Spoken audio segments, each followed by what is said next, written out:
My self-esteem had been crushed through years of childhood bullying and serious abuses, which will take me decades to overcome. Bryant McGill. Hello, good afternoon. My name is Natalia Duran, and today I will present to you about the importance of developing self-esteem since childhood. Knowing about this concept will help to avoid future negative consequences in a child's life. The main points that I will be addressing during my speech are the definition of self-esteem, the way it is developed in a child's growth, and future consequences of developing high and low self-esteem. Let's start with understanding the concept of self-esteem. According to the American Psychological Association, self-esteem is the view a person has of its own accomplishments and capabilities, perceiving success because of it and the way the others see that person. Other authors describe self-esteem as the result of learning to accept ourselves by seeing the insufficiencies and still choosing to like who we are, or as the emotional and cognitive evaluation of our own worth.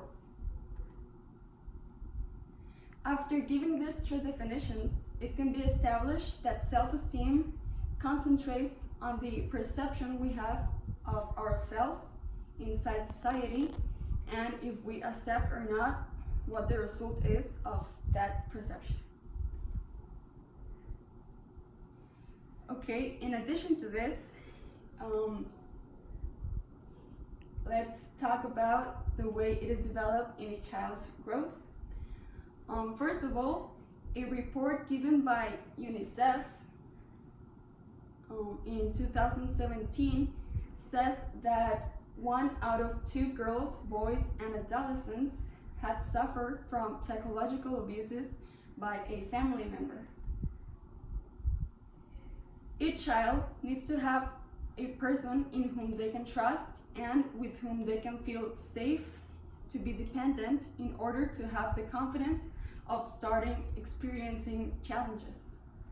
Also, there has to be a constant reminder of how lovable and capable they are, and the creation of situations that let children to experience success makes them recognize their strengths, but also their weaknesses. And in this point, it is important to always encourage them. They need to feel free of making mistakes and accepted when they are having unpleasant feelings. Being spoken in a respectful way and knowing that they are being listened is also a good way of developing self-esteem. Finally, I want to show you about the future consequences of having low and high self-esteem.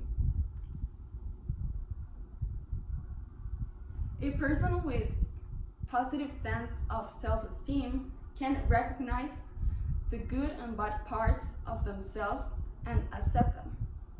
Also, it helps to acquire defenses against threats such as anxiety. It also creates an acceptation regarding individual differences, and it makes them to realize how valuable and interesting they are to the other people.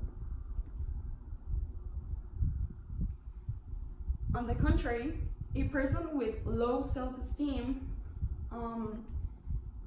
makes or have this sense of hopeless about him or her.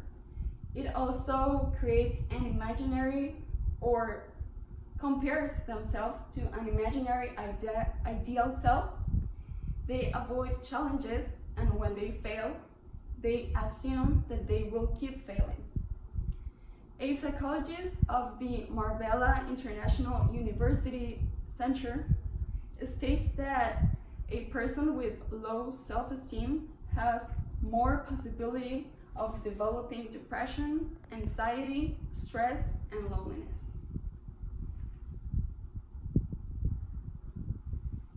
Inside my research, I found that a national report given in 2014 in US states that 75% of girls with low esteem are engaged in negative activities such as cutting, bullying, drinking, and disorder eating.